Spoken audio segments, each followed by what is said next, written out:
লেখিকা খুকু ভট্টাচার্যের ময়ূরী। কি রে, এবারে কলেজ ম্যাগাজিনে গল্প দিবি না? আর তো মাত্র 7 দিন বাকি জমা দেওয়ার লাস্ট ডেটের। জানি না, ছোট্ট জবাব দিল আচার্য প্রফুল্লচন্দ্র কলেজের ইতিহাসের প্রথম বর্ষের ছাত্রী ময়ূরী। মানে, তোর লেখা তো হট ফেভারিট ছিল স্কুল ম্যাগাজিনে, কলেজেও নিশ্চয়ই সবার মন কাড়বে। কি হয়েছে কি বলতো তোর?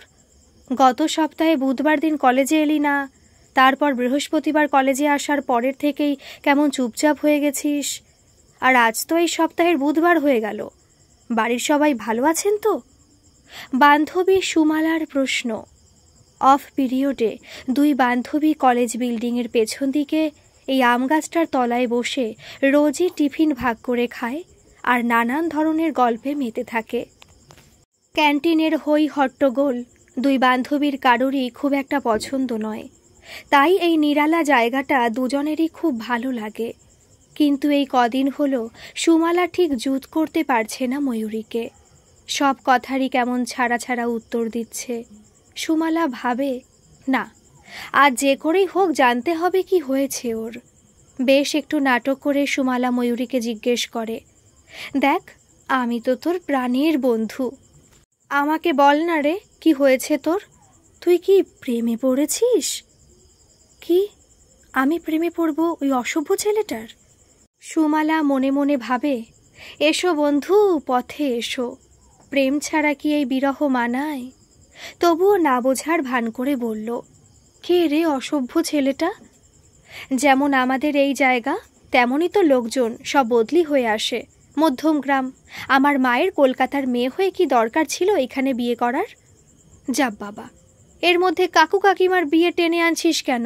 কি হয়েছে সোজাসুজি বল তো। তোর এই হেয়ালি আমার আর ভালো লাগছে না। আরে দেখ না, বাবার কয়েকদিন ধরে শরীরটা ভীষণ খারাপ, স্কুলেও যেতে পারছেন না। ওদিকে দাদা ভাইয়ের ফাইনাল সেমিস্টারের ফিস জমা দিতে হবে, টাকা তুলতে হবে। কিন্তু বাবা তো কিছুতেই এটিএম ব্যবহার করবে না, সেই এটিএমের গন্ডগোলের পর থেকে। তো বাবা আমাকে একটা সেলফ চেক কেটে গত বুধবার বলল, বাবি, তুই তো আজ কলেজে যাসনি, টাকাটা একটু ব্যাংক থেকে তুলে আনতে পারবি? আমি বললাম, না পারার কি আছে। চেকটা নিয়ে ব্যাংকে গেলাম, ক্যাশে চেকটা জমা দিয়ে টোকেন দিয়ে বসেছিলাম।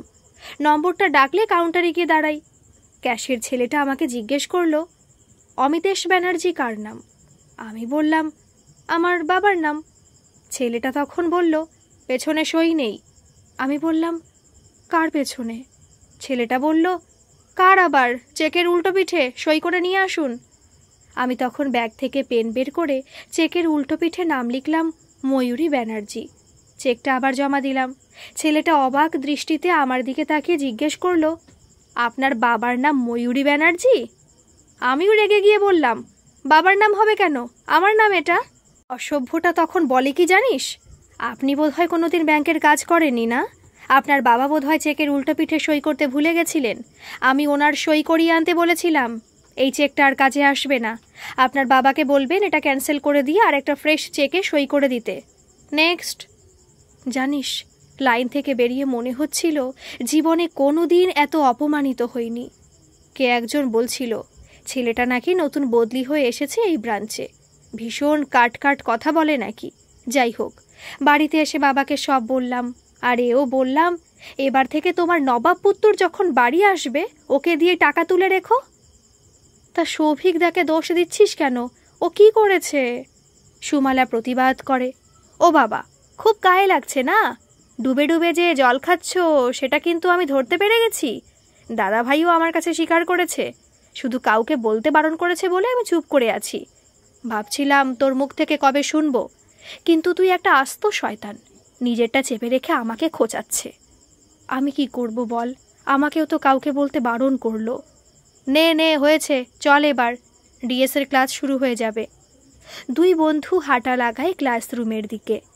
কলেজ শেষে বাড়ি ফিরে যে চমক ময়ূরের জন্য অপেক্ষা করছিল তা বোধহয় ও কল্পনাতেও ভাবতে পারিনি। বাইরের ঘরে ঢুকে দেখে ব্যাংকের ওই ছেলেটা সোফায় বসে আছে।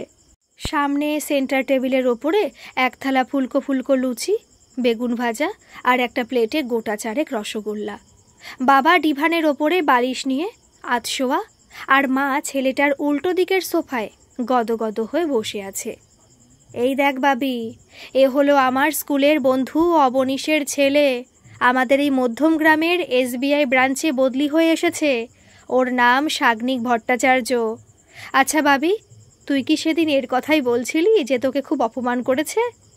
ময়ূরী বাবার দিকে কটমট করে তাকিয়ে ভাবে, বাবার কি কোনো কালে বুদ্ধি হবে না? মুখে বলে, না না, ওনার কথা বলবো কেন, উনি কত ভালো মানুষ। সবাই বলছিলেন আর কি। ঠিক আছে, তোমরা কথা বলো, আমি একটু ফ্রেশ হয়ে নিই। আচ্ছা শোন না, ও তো একটা ঘর ভাড়া করে থাকে, নিজেই হাত পুড়িয়ে রান্না করে খায়। তাই তোর মা বলছিলেন আমরা এত কাছে থাকতে সেটা মোটেই ভালো দেখায় না। আমাদের একতলায় যে ঘরটা খালি আছে সেটা সুন্দর করে সাজিয়ে দিস তো। ও এখানে এসেই থাকবে, আর তোর মায়ের হাতে রান্না, দুদিনেই ওর শরীর পত্তর একেবারে ঝকমকে হয়ে উঠবে। মনে হচ্ছে ওনাকে খাওয়ানোর থেকেও তোমার স্বার্থটাই বেশি। ওই আর কি, বলে না জামাইয়ের নামে পিঠে খাওয়া। ময়ূরীর মনে হলো নিজের চুল নিজে ছেড়ে।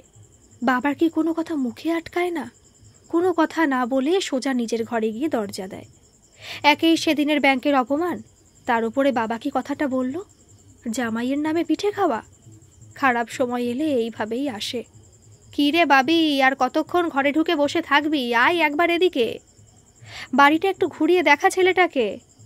মায়ের ডাকে ময়ূরী ঘর থেকে বেরিয়ে বলে, কি এমন রাজপ্রাসাদ যে ঘুরিয়ে দেখাতে হবে?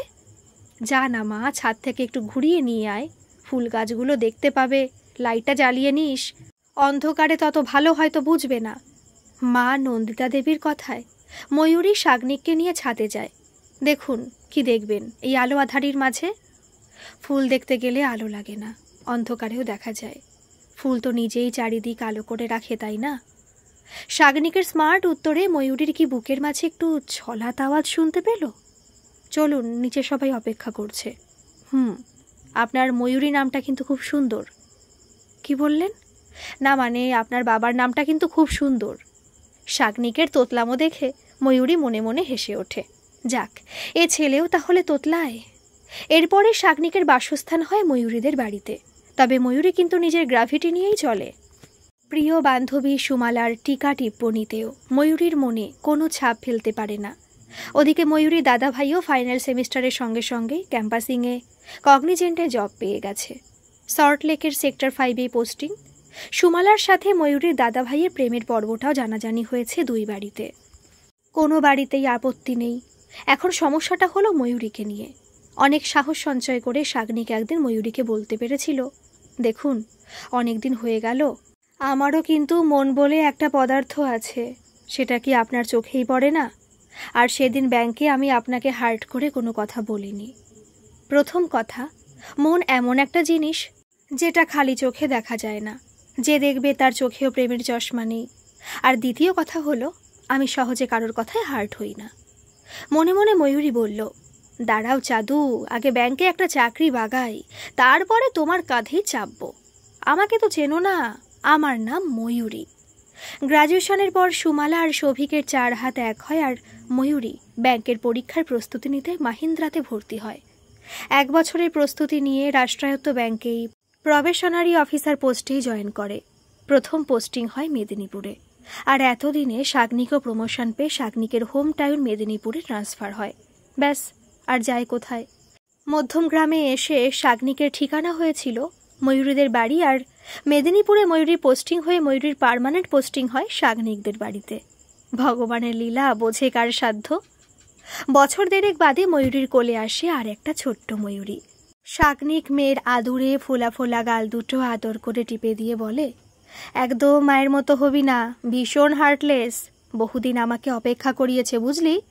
ছোট্ট ময়ূরী কি বুঝলো কে জানে, গালে টোল ফেলে একটা হাসি দিয়ে বাবার দিকে তাকিয়ে একটা চোখ বন্ধ করলো।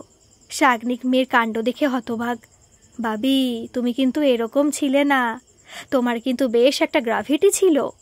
স্বামী স্ত্রী দুজনেই মেয়েকে জড়িয়ে ধরে হেসে গড়িয়ে পড়ে।